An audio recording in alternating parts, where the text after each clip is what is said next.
I know myself pretty goddamn well, and I couldn't, except with laughter, think of myself as a legend.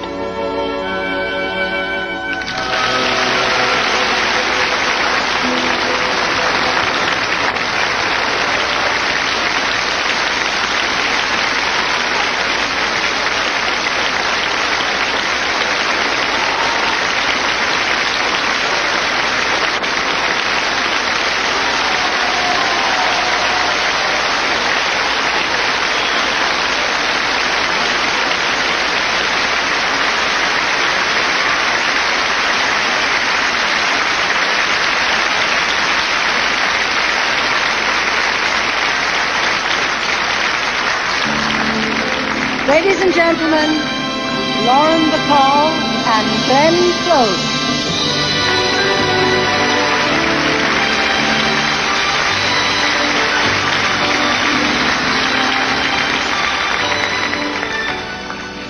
She looks a fright, her manner is objectionable, and she has no talent.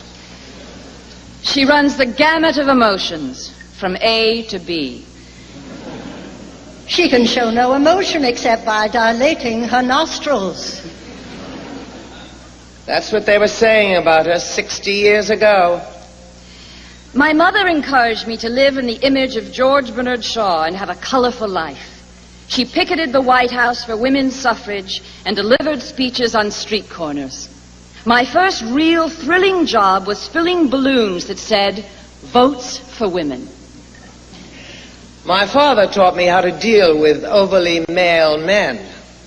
Don't react, just say yes, then don't pay any attention.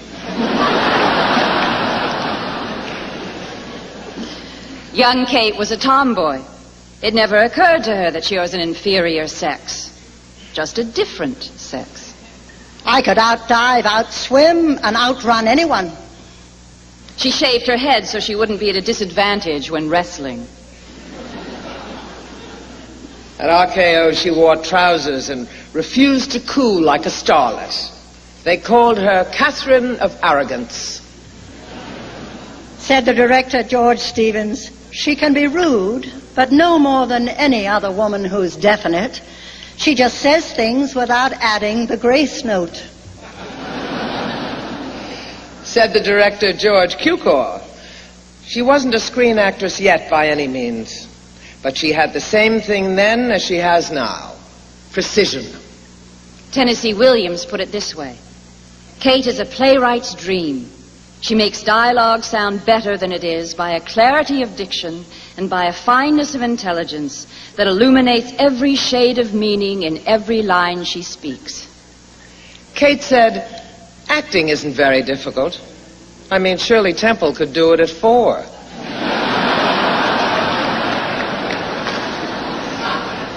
She first met Spencer Tracy on the set of Woman of the Year. She said, "I'm afraid I'm a little tall for you." Don't worry, Tracy answered. I'll cut you down to size. Certain characteristics of mine were wildly irritating to him. So I gave up some of the qualities I most admired in myself. I stopped being loud and bossy. Oh, all right, I was still loud and bossy, but only behind his back. To me, his acting was the real stuff that life is made of.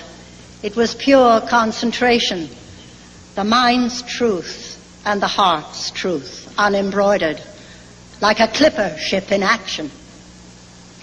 1951, The African Queen. I know the whole story. The producer, Sam Spiegel, told Bogey he had Houston and Hepburn. And he told Houston he had Bogart and Hepburn. And he told Hepburn he had Bogart and Houston before he had any of them. And that's how he got all of them. Said John Huston, Katie was being rather stern and stiff with the part. So I told her it should be played not as a schoolmistress, but as a great lady. You know, chin up, onward, ever onward. Katie asked me, what great lady? So I had to think. And I said, Eleanor Roosevelt. That was the goddamnedest best piece of direction I have ever heard. He just told me exactly how to play that part. She won her third Oscar for playing Eleanor of Aquitaine in The Lion in Winter.